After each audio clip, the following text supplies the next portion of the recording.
নমস্কার বন্ধুরা, আশা করি আপনারা সবাই খুব ভালো আছেন। বৃষ্টি ভেজা সন্ধ্যা আর এরকম মুচমুচে স্ন্যাক্স, দারুণ সুন্দর একটা কম্বিনেশন। আর এরকম স্ন্যাক্স যদি বাড়িতেই তৈরি করে নেওয়া যায় তাহলে তো আর কথাই নেই। ড্রিম রেলিশের পক্ষ থেকে আপনাদের সবাইকে জানাই সাদর আমন্ত্রণ। আর আজকে আমি আপনাদের সাথে শেয়ার করব স্ন্যাক্সের একটা রেসিপি।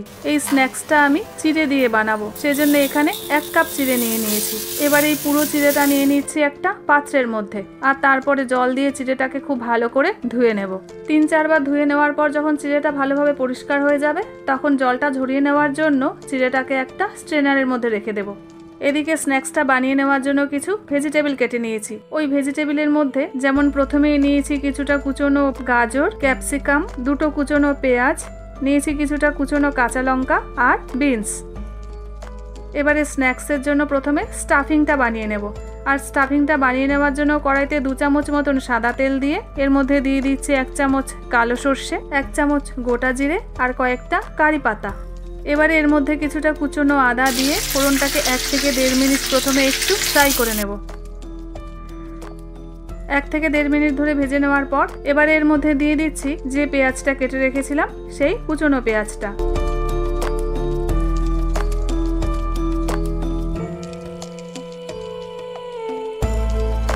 এবারে পেঁয়াজটা যখন হালকা লাল করে ভাজা হয়ে যাবে তখন বাকি যে সবজিগুলো আছে সেই সবজিগুলো এক এক করে এই পেঁয়াজের মধ্যে দিয়ে দেব।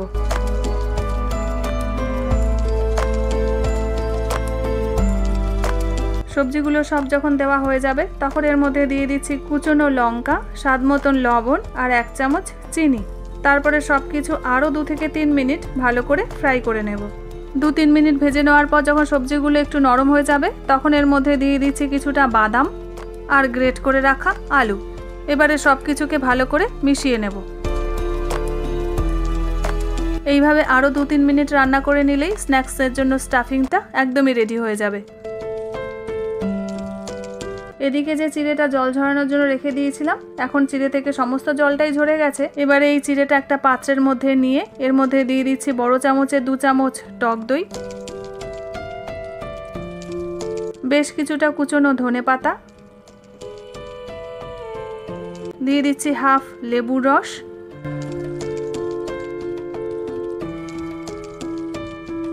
হাফ চামচ দিয়ে দিচ্ছি বিট লবণ। আর যে স্টাফিংটা বানিয়ে রেখেছিলাম এবারে পুরো স্টাফিংটা দিয়ে দিচ্ছি এই চিড়ের মধ্যে।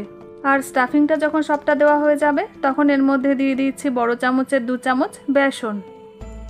এরপর সমস্ত কিছুকে হাত দিয়ে খুব ভালোভাবে মেখে নেব। সমস্ত উপকরণ যখন ভালোভাবে মেখে নেওয়া হয়ে যাবে তখন এখান থেকে অল্প অল্প করে নিয়ে লম্বা লম্বা করে গড়ে নেব। তবে স্ন্যাক্সগুলো গড়ে নেওয়ার সময় হাতে কিন্তু অল্প করে একটু তেল মাখিয়ে নেবেন, তাহলে যখন স্ন্যাক্সগুলো আপনারা গড়বেন তাহলে আর হাতের সাথে লেগে যাবে না। এইভাবে একটু লম্বা লম্বা আর গোল গোল করে গড়ে নেব। এবার এদিকে একটা পাত্রের মধ্যে নিয়েছি কর্নফ্লাওয়ার। এবারে কর্নফ্লাওয়ারে একবার কোটিং করে এক্সট্রা কর্নফ্লাওয়ারটা ঝরিয়ে এবারে রেখে দিচ্ছি একটা পাত্রের মধ্যে। এইভাবে সবকটা আমি একইভাবে গড়ে নেব। আর এইভাবে যদি আপনারা কর্নফ্লাওয়ারে কোটিং করে নেন তাহলে ভাজার সময় কিন্তু আর ভেঙে যাওয়ার ভয় থাকবে না। সবগুলো যখন বানানো হয়ে যাবে তারপর ভেজে নেওয়ার পালা। আর স্ন্যাক্সগুলো ভেজে নেওয়ার জন্য কড়াইতে আগে থেকেই সাদা তেল গরম হতে দিয়েছিলাম।